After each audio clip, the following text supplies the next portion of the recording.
नमस्कार,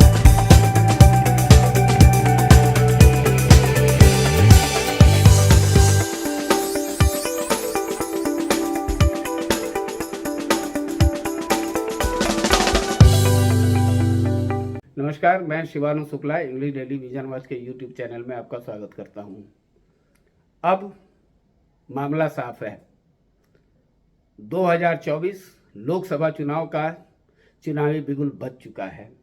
एक तरफ कांग्रेस जहां भारत जोड़ो यात्रा चला रही है और लोगों को जोड़ने की बात कर रही है, वहीं भारतीय जनता पार्टी अपने नेशनल एग्जीक्यूटिव मीटिंग में साफ तौर पर अपना एजेंडा सेट कर चुकी है।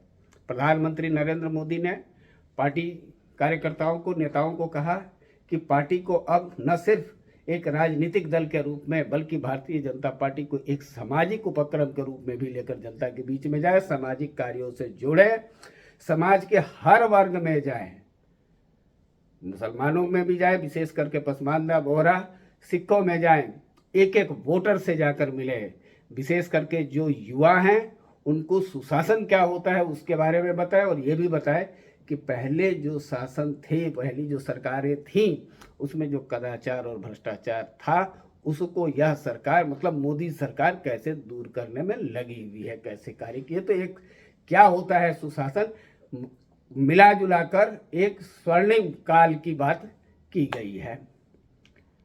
वही एक तरफ जहां ये समाज में जाने की बात, एक सामाजिक उपक्रम के रूप में अपनी पार्टी को रखने की बात की जा रही है भारतीय जनता पार्टी में, वहीं दूसरी तरफ आपको पता ही है कि भारत जोड़ो यात्रा का एक लक्ष्य समाज को जोड़ना भी है। तो कुल मिला जुला कर बात समाज पर आ गई है दोनों पार्टी के लिए। अब हम चर्चा इस बात की करते हैं कि भारतीय जनता पार्टी जो एनडीए की सबसे बड़ी पार्टी है, 2019 लोकसभा चुनाव में 543 लोकसभा सीट में से 303 लोकसभा सीट जीत गई थी। और ये 303 लोकसभा सीट में हम चर्चा करने वाले हैं उन 40 सीट के बारे में जो यह जीती थी 2019 में, जहां की पार्टी एनडीए का बड़े घटकों के साथ, बड़े राजनीतिक सहयोगियों के साथ अलायंस था, तब वहां चुनाव लड़ी थी। शुरुआत करते हैं महाराष्ट्र से। अब महाराष्ट्र देश का सेकेंड लार्जेस्ट स्टेट है अगर हम लोकसभा सीट को काउंट करके देखते हैं तो। यहाँ टोटल 48 सीट है और 48 सीट में से अगर 2014 के चुनाव को अगर हम देखते हैं तो 2014 के चुनाव में बीजेपी 24 सीट पे चुनाव लड़ी और 23 सीट जीत गई। वहीं इसका अलायंस पार्टनर शिवसेना, वो वहाँ से 23 सीटों पे चुनाव लड़ी और 20 सीटों पे चुनाव लड़ी और 18 जगहों पे जीत गई। फिर 2019 में फिर एनडीए के ये दोनों घटक थे। भारतीय जनता पार्टी इस बार 25 सीटों पे चुनाव लड़ी और 23 सीट जीत गई। वहीं शिवसेना 23 सीटों पे चुनाव लड़ी और 18 सीट जीत गई। मतलब कि अलायंस काफ़ी इफेक्टिव रहा। 48 में से इतने बड़े तादाद में इन्होंने लोकसभा सीट जीत लिया।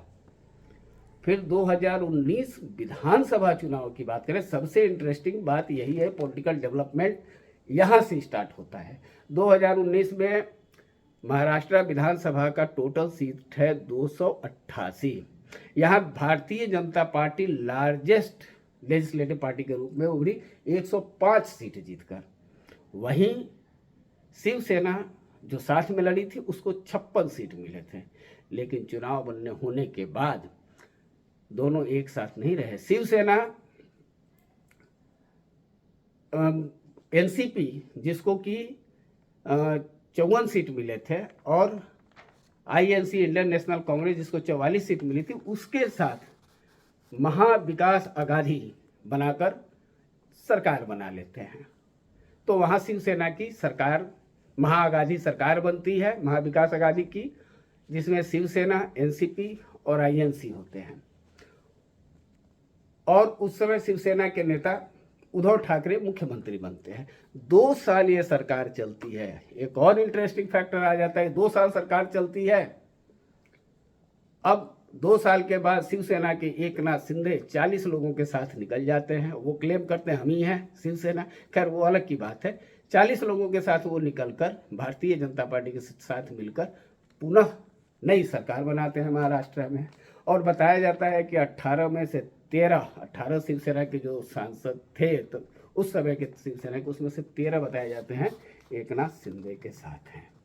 अब महाराष्ट्र में देखना ये है कि 2024 में जो दो traditional like minded party Bharatiya Janata party और शिवसेना एलाइज थे, वो कहाँ तक, जो एक साथ जीतने के बाद शिवसेना चली जाती है कांग्रेस के साथ, जो कि कभी सोचा नहीं जा सकता था। इस बात को पार्टी, जो लोग शिवसेना को सपोर्ट करते रहे हैं, वो लोग इस बात को कैसे देखते हैं, कैसे ले पाए हैं कि शिवसेना जीती है, भारतीय जनता पार्टी के साथ मैंडेट ली है, शिवसेना के नाम पर ली, और जो शिवसेना का अपोजिट पार्टी है उसी के साथ हाथ मिलाकर सत्ता में आ जाती है। वहीं दूसरी तरफ ये भी देखना है कि शिवसेना से निकले हुए एकनाथ शिंदे को, जो कि जीते थे शिवसेना के नाम पर, उद्धव ठाकरे के नेतृत्व में जीते थे, वो बाहर निकल गए हैं, तो जनता उनको किस तरीके से ले रही है। वहीं भारतीय जनता पार्टी को भी कसौटी पर होगी जनता के कि शिवसेना के साथ संबंध नहीं चल पाए, फिर उसमें ब्रेकअप होता है, फिर उसके साथ सरकार बना लेते। तो कुल मिला जुला कर जनता इन सारी चीज़ों को कैसे ली है, यह 2024 का लोकसभा चुनाव डिसाइड करेगा। एक और भी मौका आएगा, अभी 2023 में बृहन मुंबई म्युनिसिपल कॉरपोरेशन का चुनाव होगा, उसमें क्या होता है, लेकिन 2024 का लोकसभा चुनाव ज़्यादा महत्वपूर्ण होता है दोनों ही पार्टियों के लिए। एक सर्वाइवल की देखना है, एकनाथ शिंदे और उद्धव में जनता किसको स्वीकार की है, और प्लस वहाँ की अब राजनीति किस तरह उभर के सामने आ रही है। और भी बहुत सारे डेवलपमेंट हुए हैं वहाँ, लेकिन यह जो मेन स्ट्रीम है उसको अभी हम उसकी चर्चा कर रहे हैं। फिर हम बिहार पे आते हैं। बिहार में भी स्थिति गजब है। अब देखिए 2019 में Bharatiya Janata party JDU NDA के दल थे। अब वहाँ पे एक बात और बता दें, बिहार देश का चौथा सबसे बड़ा राज्य है लोकसभा सीट के लिए। वहाँ पे 40 सीट है। तो 2019 लोकसभा चुनाव में भारतीय जनता पार्टी पूरे 40 सीट में से 17 सीटों पे चुनाव लड़ती है और 17 सीट जीतती है। वहीं एनडीए का दूसरा घटक जेडीयू, वो वहां से 17 सीटों पे लड़ता है, 16 सीट जीतता है, और बाकी सीट भी एनडीए के ही लोजपा वगैरह जीते थे। लेकिन हम अभी भारतीय जनता पार्टी और जेडीयू में जहाँ की गठबंधन टूटा है हम उसकी चर्चा कर रहे हैं। तो यहाँ पर ये जीत गए 17 और 16 सीट। अब एक बात देखने की है, 2014 के लोकसभा चुनाव में बीजेपी 30 सीट लड़ी थी, उसमें से 22 सीट जीत गई, और वहीं ruling BJP JDU 38 Lok Sabha seat पे चुनाव लड़ी और मात्र 2 सीट लड़ी। इस समय बीजेपी के साथ कोई अलायंस नहीं था। अब यहाँ पे ये लोग कहते रहते हैं हमारी वजह से तुम जीते, तुम्हारी वजह से, मतलब इनका एक दूसरे पर क्लेम करते हैं कि हमारी वजह से दूसरा जीता है। अब वो कहाँ क्या जीता है नहीं जीता है, लेकिन एक बात तो आंकड़े अपने आप में भी बता रहे हैं किसका परफॉर्मेंस क्या रहा है। अब देखने की बात यह है कि नीतीश कुमार 8 बार मुख्यमंत्री हैं। इन्होंने भारतीय जनता पार्टी के साथ एनडीए में रहकर भी सरकार बनाया, फिर आरजेडी में चले गए, अभी महागठबंधन की सरकार वहाँ है। तो ये जो बार बार चीज़ें बदल रही हैं, इसको कैसे जनता लेती है। एक बात बिहार के संदर्भ में बताएं, नीतीश कुमार एक समाधान रैली चला रहे हैं जो कि 2 फेजेज में चलेगा, जिसमें कि ये हर जगह, मैंने कई जगह जाकर जानना चाहेंगे इनका स्कीम कहाँ तक ग्राउंड पे लागू हो रहा है, ये जानने की कोशिश करेंगे। तो कहने का मतलब है कि इनको एक असेसमेंट करना चाह रहे हैं अपने सरकार के कार्यों का, एक और बात बता दें, कास्ट सेंसस बिहार सरकार कराने जा रही है। 500 करोड़ का अपने रिसोर्सेस से ये कास्ट सेंसस करा रहे हैं। वहीं इनके एक नेता जो मंत्री भी हैं, उन्होंने हाल ही में एक विवाद पैदा किया, यह कहते हुए कि रामचरितमानस और मनुस्मृति से समाज में विभाजन होता है।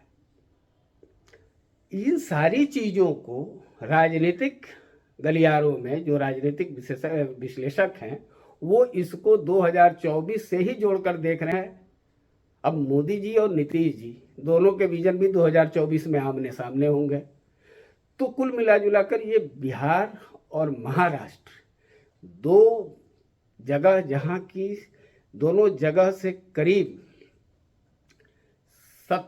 यहाँ से 48 और महाराष्ट्र से 48 और बिहार से 40, टोटल 88 लोकसभा सीट है। इस 88 लोकसभा सीट में भारतीय जनता पार्टी क्या कर रही है और इसके जो पहले के जो सहयोगी दल थे अब वो साथ नहीं है, तो उनका क्या होता है ये आने वाले चुनाव में ही पता चलेगा। बहरहाल जो और भी राजनीतिक डेवलपमेंट होगा वो हम आपको लेकर सामने आते रहेंगे। अगर आपको ये वीडियो अच्छा लगा तो लाइक, शेयर और सब्सक्राइब अवश्य कीजिएगा। आपका सब्सक्राइब करना हमारे लिए बहुत आवश्यक है। अगले वीडियो तक के लिए धन्यवाद, नमस्कार।